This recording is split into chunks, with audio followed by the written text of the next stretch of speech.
Hey everyone, it's Rob from CCI Fund or CCIawareness.com, and many have inquired about how to get three-dimensional view of a CT scan. So I just want to get to mention a couple things on how I use it and the uh, the benefits, pros, and cons are really of a three-dimensional. So normally I do not work directly from the CD-ROM. Most people don't even have CD-ROMs anymore.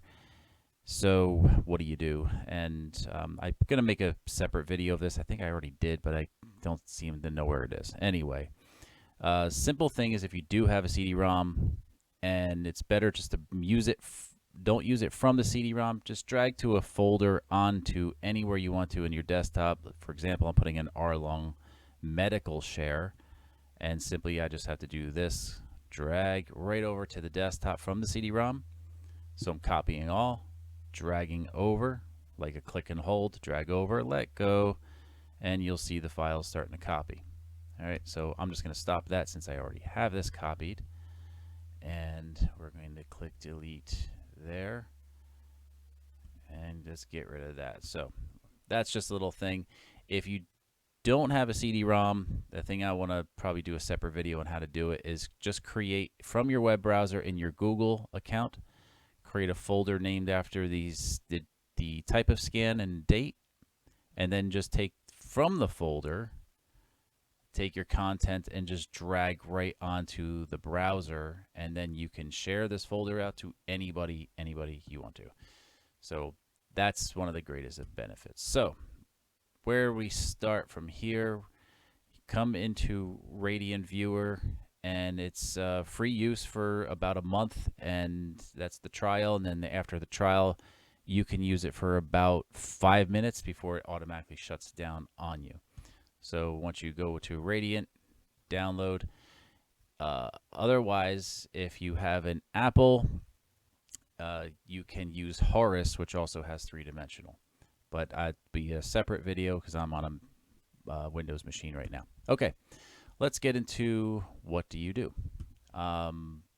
So when you're in your scan, you'll actually see right here on the left side all the various studies. And here you want to look for the highest number of the bottom-up view called axial view. And that is the one you're going to click on. Anything lower is going to give you that blotchy, not sharp. It's not going to have all the layers that it can convert. And simply, there's your button.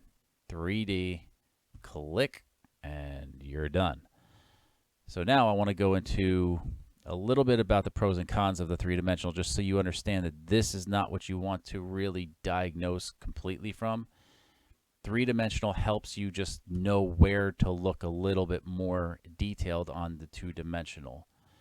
So it is helpful to kind of say, what was that? And go back to the two-dimensional and make sure that something's there. Like sometimes you can't see blood flow, like right here. If I were to zoom in on the blood flow and it looks like, wait, what's going on there? Well, then I know to come into two-dimensional, and then I can see, of course, the jugular veins, and I can just keep on going up, and I don't see any broken segments, but I do see, of course, getting smashed right there on C2, C1. Okay, so that's really the basics of it, but I want to show a little bit more, and I want to make sure that this is still recording.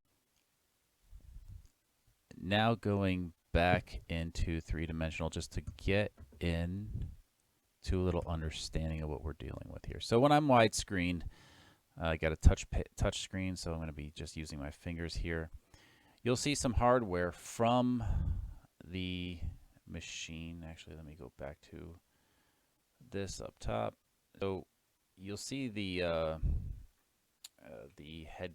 head piece, and so this tool right here, this little tool right here, this is just the scalpel that lets me cut whatever I want to out. So I can get rid of these things by just simply drag right around it, left button there, and it disappears. There's a little left over there.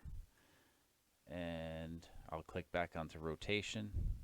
I'll come back here, Click the scalpel again and outline, get rid of this whole entire border. So now I can go everywhere with this. So as you see, there is blood flow coming down. Now someone may say this is crimped. Styloids are fine. You know, the transverse process probably with some musculature compression, kind of just hourglassing the jugular vein on that side, and then same thing over here. You can see a little bit of the same thing. This would be also with pulsatile tinnitus on the right side, and not too many collaterals forming, but you can start to see some collaterals forming right here. A lot of other patients have tremendous amount of collaterals growing, more and more and more, and then it actually blocks, so you can see anybody needing I'll put an arrow right here, a needle right to that nice C1 over here, a little bit of noise, but regardless of that, we can see a slight rotation of C2, and you can see some calcific at C2 dens, and so this is a good area to where you can start to see where you can look in two-dimensional. So what can sometimes confuse people is because just things are blotchy and how things are read on a computer. You know, would someone look at this right here where you have blood flow inferior, superior right here, but you got this gap? And that might scare someone, like, what's going on there? But it's fine, because now I know where to look on two-dimensional, and you would see a perfect amount of blood flow going all the way through. Three-dimensional is hypothetical. That's the word I want to use.